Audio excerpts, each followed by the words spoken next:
What's going on, movie fans? My name is Michael Weer. I love talking about movies, and we've officially made it through another month in 2025. That's right, March of 25 has officially come to an end, and right here on this channel, what I like to do at the end of every month is I like to take a look back at all of the brand new releases that I had a chance to see and rank them from worst to best. Now, just like in previous months, I haven't seen everything that came out this month. In fact, there were two films that were on my list to see. I had to see them, and I just never found the time. March got busy, whether it was my personal life or my work life or even YouTube in general. So many movies came out in the last half of the month that I just ran out of time. So those two movies are Locked and Magazine Dreams. Both of those movies are ones I look forward to watching at some point this year, and when I watch them, I'll try to get you guys some reviews for them, but I'll definitely put them in an end of month ranked list down the line. And there was another movie that is noticeably going to be missing off of this list, a movie that a lot of people saw, a lot of people reviewed, but I had zero interest in it, and it was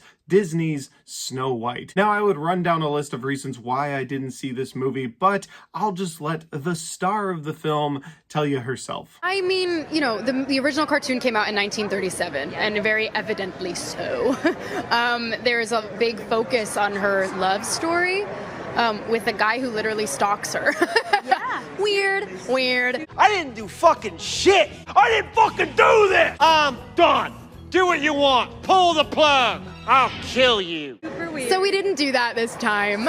So no Prince, or a different kind of Prince? We have a different approach to what I'm sure a lot of people will assume is a love story, just because, like, we cast a guy in the movie. Right. Andrew Burnap, great dude. Yeah. What the hell are you talking about? It's really not about the love story at all, which is really, really wonderful. And whether or not she finds love along the way is anybody's guess until 2024. All of Andrew's scenes could get cut. Who knows? It's Hollywood, baby. Shut up, bitch!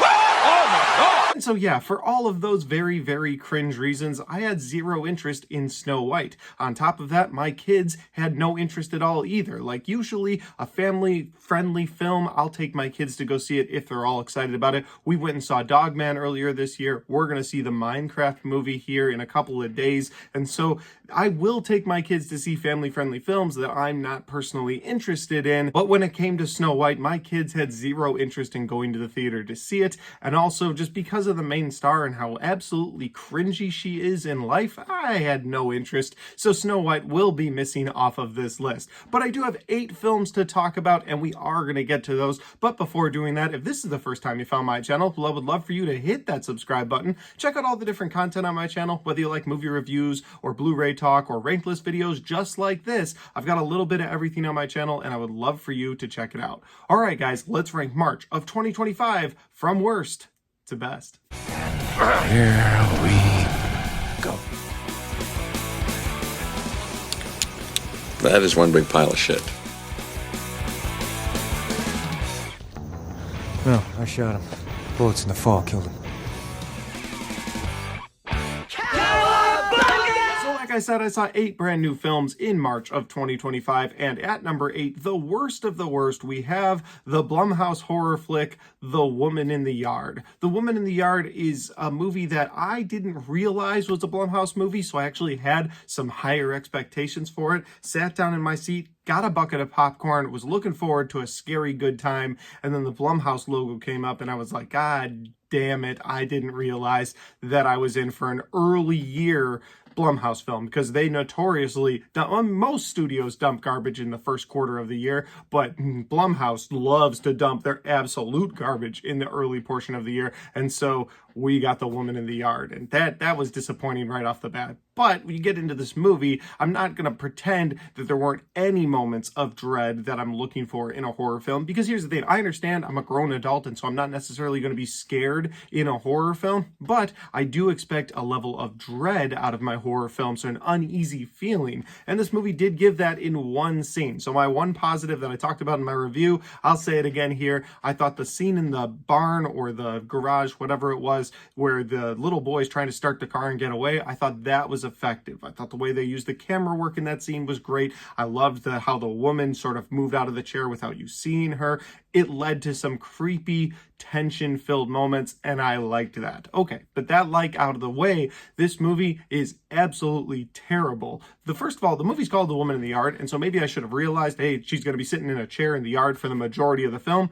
But yeah, she's doing that. For the first 2 acts of this movie, she's barely moving out of that chair, or she's just inching closer towards the house. And I could see that maybe being creepy, but it didn't feel like, for whatever reason, that didn't have any sort of effect on me. She's inching towards the house, and you're just like, okay, get out of the damn chair. Let's do something. Why are we doing this? And then the movie just sort of makes up rules as it goes along. Like, she's this woman in a chair. She's kind of creepy, but all of a sudden she has shadow powers, and so she could sort of move her hands, and her shadow of her hands will extend into the house and slap people around or move furniture and do crazy stuff. And it's just like, where is she getting these powers? And that leads to my overall irritation with this movie in the explanation for the woman in the yard only coming in the last like 3 minutes of an hour and 30-minute runtime.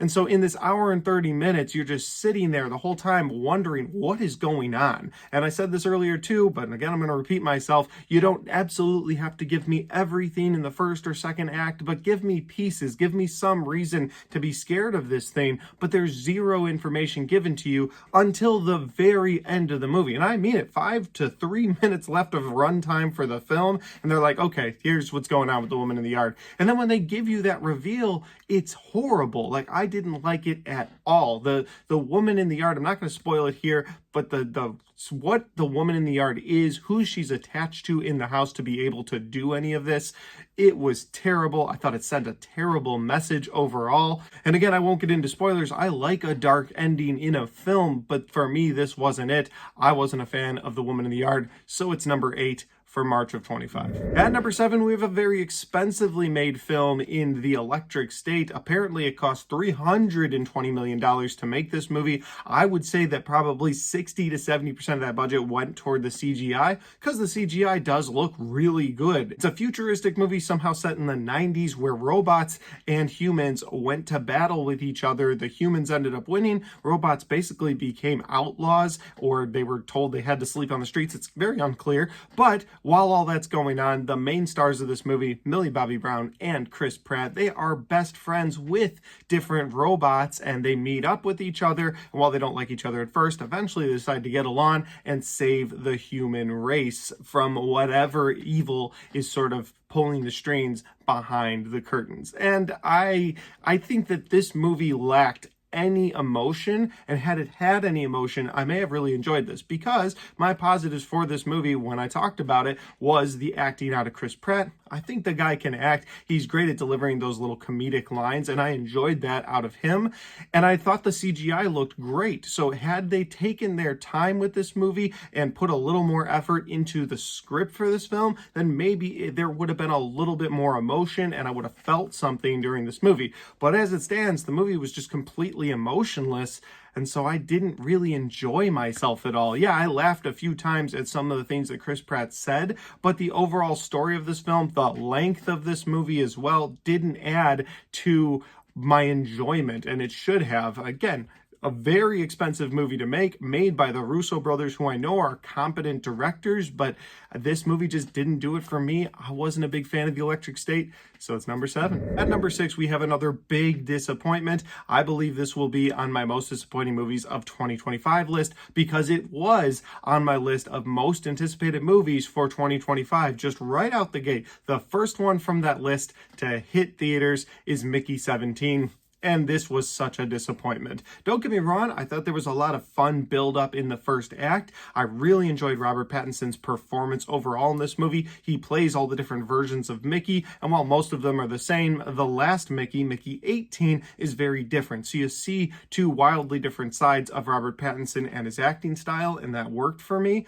And again, I liked the build of the first act, sort of getting all the chess pieces in place. But once they were in place, the movie is way too long and takes way too long to get to its point. And by the time you get to the third act, they just throw everything possible at the wall. You have a political thriller with some of the things going on in the politics side of this movie. You have an action movie that doesn't really ever get to the action that you're looking for, because there are all these different people that are going from Earth to a planet in space. And when they get there, there's these creatures. And you're like, all right, well, at least there's going to be some fun creature violence or creature battle. And no, it's not. It's almost like the director goes ahead and plays it for a laugh instead of doing the action. And it's like, all right, well, what is here for me? Because the laughs weren't landing either. And so if you're going to swap out the action for a comedic bit, fine, but give me some really funny moments. And I just didn't find any funny moments in this movie. To me, they landed really flat.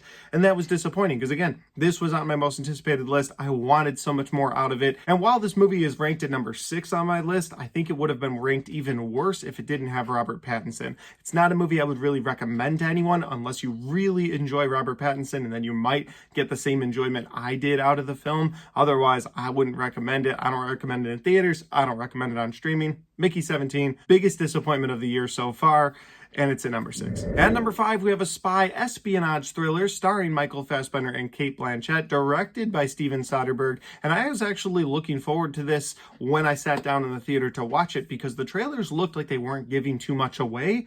And then I found out while I was watching it that it wasn't giving much away because there wasn't much substance to it. You find out at the beginning of the movie that Michael Fassbender and his wife, Cate Blanchett, are both working for MI6. They're both spies, and Michael Fassbender is really good at figuring out the truth. And so he gets tasked at the beginning of the movie with finding a traitor within MI6. And they're like, oh, and by the way, it could also be your wife. So the whole film, he's got to try and find this traitor that's working at MI6 and also keep like one eye on his wife, because it's a potential that she's a bad guy.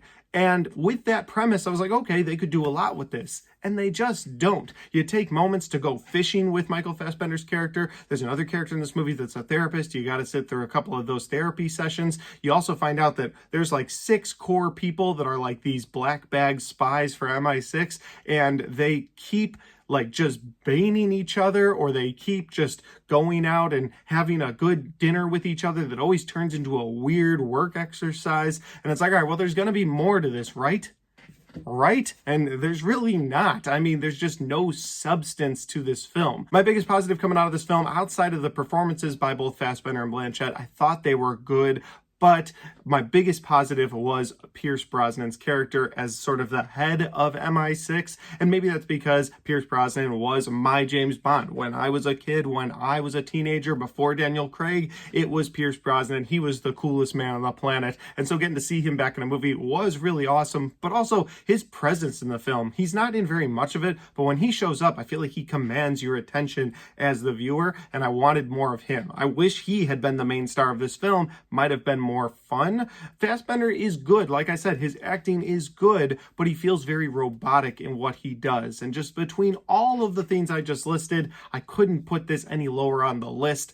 I had an okay time with it. I think if you're a big spy espionage fan, you might enjoy this. But for me, it just was lacking a lot of substance to say this was one of the best of the month or even one of the best of the year so far. So Black Bag is number 5. We've made it to the top 4. And the reason I paused here is because I genuinely had a decent time with the next 4 films on this list. The 4 previous ones, not sure I'd recommend them to too many people, but the next 4 had a fun time with. And so at number 4, we have the gangster film Alto Nights. Alto Nights stars Robert De Niro as Frank Costello and Robert De Niro as Vito Genovese. And why did they cast him twice? I'm not 100% sure, other than the fact that, well, if you have got Robert De Niro in your movie in a gangster film, why not have him do both roles? And so they did. They had him in both roles. I thought that would get really irritating right away, but honestly, he kind of blended in. You know, the one character is wearing a fake nose, tries to talk a little bit different. The other character is just straight up Robert De Niro. And so after a little bit, I was like, okay, my brain can adjust.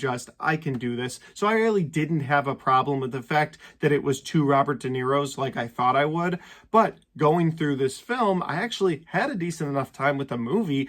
You've got a story being told by the Frank Costello character the entire time. And so you're getting that classic look at a gangster film where the guy who made it through the whole thing is the one telling you the story. Like we've seen before in Goodfellas or Casino, we see it again here. And since it's Robert De Niro walking you through, you get like the greatest hits of gangster films. I think my biggest negative for this movie is that it didn't really bring anything new to the table. stable, but I don't know if it needed to. Since it's a gangster flick, you know what you're getting into. I don't know how much more ground they can explore from the 1950s and 60s gangsters. And so this is the movie that we're given, and I think it works just fine. Again, it's not necessarily a movie I would rush back to go see, but if people were like, hey, I'm looking for a gangster flick to see, I've seen all the classics, do you have any to see? I'd probably say, yeah, check out Alto Nights. If you like those classic gangster films, it kind of has the same flavor, I think you'll enjoy it. And so that's why I put Alto Nights at number 4. We've made it to the top 3, and at number 3 we have the A24 horror comedy flick Death of a Unicorn. This movie stars both Paul Rudd and Jenna Ortega as a father and daughter who are driving towards a business meeting for the father,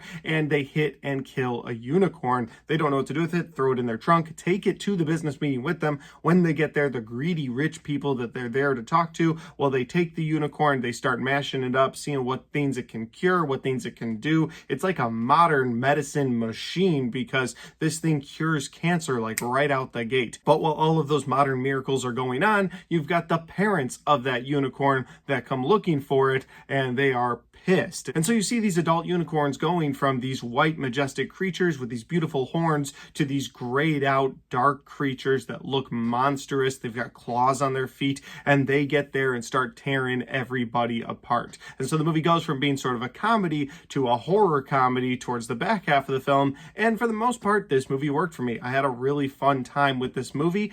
I will say that the trailers revealed way too many of the jokes. Not sure if I can hold that against this movie because it's not the movie's fault that the trailers gave me the best jokes in the film. So when I got through this movie, the things that were on my mind right off the bat were I wish it was a little funnier and I wish it was a little scarier. That's not to say I didn't enjoy this. I put it at number 3 on this list. I did have an enjoyable time. I would recommend it to people who like horror comedies that are outside of the realm of belief. And I mean, it's called Death of a Unicorn. You've got unicorns in the movie, so that's what I'm talking about when I say outside the realm of belief, because otherwise it's just like, it could have been bears, you know what I mean? Like, it could have been the T-Rex scene from Jurassic Park 2, you know what I mean? Like, the adult T-Rexes come back for the baby T-Rex and they mess everybody up. That's kind of where I feel like this movie gets its inspiration. They take the baby unicorn, they think it's dead, it's not, and then the parents come and they start tearing everybody apart. So if that sounds like a fun time to you, I think it's still playing in theaters as of the recording of this video. I would definitely recommend it to you. But yeah, for me personally, on the negative side, it was that I wanted it to be a little funnier. I wanted it to be a little scarier. I don't feel like it lived up to either of those potentials to its full potential. Like, it worked, but I don't think it worked as much as it could have. They could have gone a little harder. They could have pushed a little harder on this film. But overall, I had a decent enough time, so Death of a Unicorn is number 3. And at number 2, we have the film A Working Man. This movie is directed by David Ayer, stars Jason Statham, and these two, of course, got together for a film last year, and it was one of my favorite films of the year. Well, it was in my top 20, and it is The Beekeeper. And I really enjoyed The Beekeeper because the movie knew what it was. It was a throwback 90s action flick, maybe a B movie, but it was a lot of fun, and it always kept a nice pace. And I think that's where that movie set itself apart from this flick, because while I have this movie at number 2 on my list, the biggest negative I have was the pace of the main character. So you got Jason Statham is this construction worker, and his boss's daughter gets kidnapped. He's got sort of a friendship bond with her, told her he would have her back, so he goes after the people that kidnapped her. And so at that moment, you should be locked and loaded with him. You should be ready to go. You should be like, okay, let's go along for this ride. And I was, but his character seems to really take his time. The movie is almost 2 hours long. I think you could have trimmed some of that out, made this a tight hour-and-a-half runtime, and I think you would have gotten the same result that you were looking for, but you would have had me, the viewer, go along with you on this bumpy ride. But instead of this bumpy ride or a beat-the-clock challenge where you've got this guy who's racing against time to save this girl, killing anybody who gets in his way, and he does do a lot of killing, but you see him like go to bed 3 different times. You see him sit in trucks and take notes and do recon, and it's like, I get where they're going with this, but they're taking it too serious. The movie is a one-man army action flick. It needed to be more of that for me to really get on board. Like, I think, again, if you had tightened it down a little bit, I would have really made this my number 1 pick of the year. But because the pace of this movie felt off, I had to put it at number 2.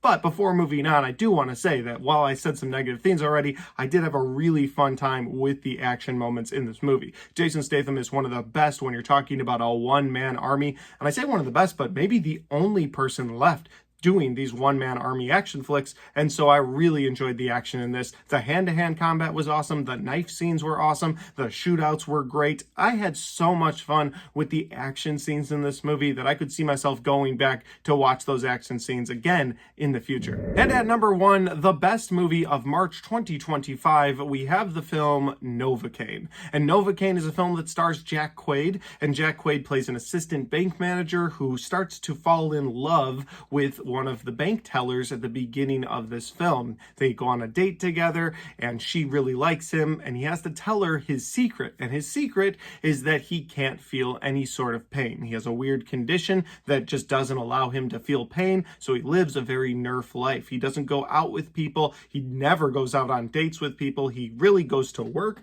and then he goes home very safely, and when he gets home, he mashes all of his food into a blender and drinks it so that he doesn't actually bite off his tongue. Like, he takes all the precautions in the world to stay safe. And so you, the viewer, start to see this blossoming relationship between the two of them. She gets him to eat a piece of pie. They do some stuff back at his house, and he's high on life. Goes to work the next day, and bank robbers break into the bank. They rob the bank, kill the manager of the bank. They point a gun at him, make him open the vault, and then they make one big mistake. They take the bank teller that Jack Quaid's character was falling in love with. And so they take her with them as a hostage, and he immediately goes into fight mode, grabs a gun, grabs an empty police car outside, and goes after them. And so the rest of the movie, you have this character fighting these bad guys, and while he doesn't know how to fight because he can't feel pain, he has the advantage on them. I mean, he'll go against people that are 2-3 times his size, or people that are military trained fighters,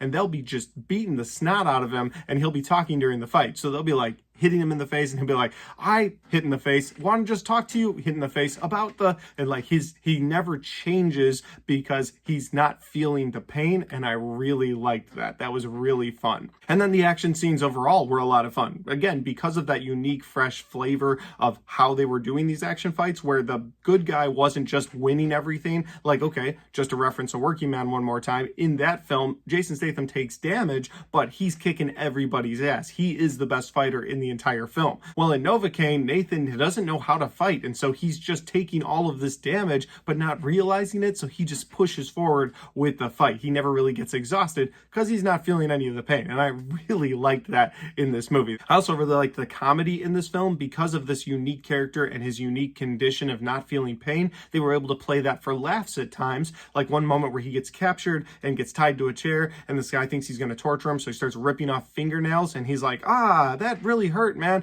Why are you making this take so long? But you, the viewer, know that he's trying to wait out the clock, and so he's trying to get this guy to do more and more to him so that he can stall for time. Again, silly concept, but one that felt fresh and one that really worked for me. I had a really fun time with this movie. I think Jack Quaid is one of the best actors working today. I will watch him in anything. We just saw him in Companion. He did a great job in that movie. Of course, he's Huey from The Boys. So I guess my point is, if Jack Quaid's in a film, there's a good chance I'm going to watch it, and there's an even better chance I'm going to like the movie because he's just so damn likable. He's a great actor. With all that said, I had a really fun time with Novocaine. It's a movie I would highly recommend to all of you. You should go check this movie out on a big screen if you get the chance. If not, check it out on streaming. I think you'll really enjoy it. It's got some love story angles to it. It's got some action to it. It's got a good blend of comedy with it. Kind of everything you want out of an action comedy film. So Novocaine is my number 1 movie for March of 2025. And guys, those are all the movies that I had a chance to see in March of 25. I hope you guys enjoyed this list. If you've got a list of your own, maybe you saw all of these movies, maybe you saw a few more than me, a few less than me, let me know in the comment section down below what you saw and how you would rank it. I love comparing our list, kind of seeing what you guys thought was great, what I thought was great, and then kind of putting those together. Nobody has a perfect list. We all just have our own personal opinions, and that's what's fun about movies. With all that said, if you like this video, don't forget to hit the like button because it helps the video, it helps the channel, and it helps me right here. Thanks for watching. I'll see you next time.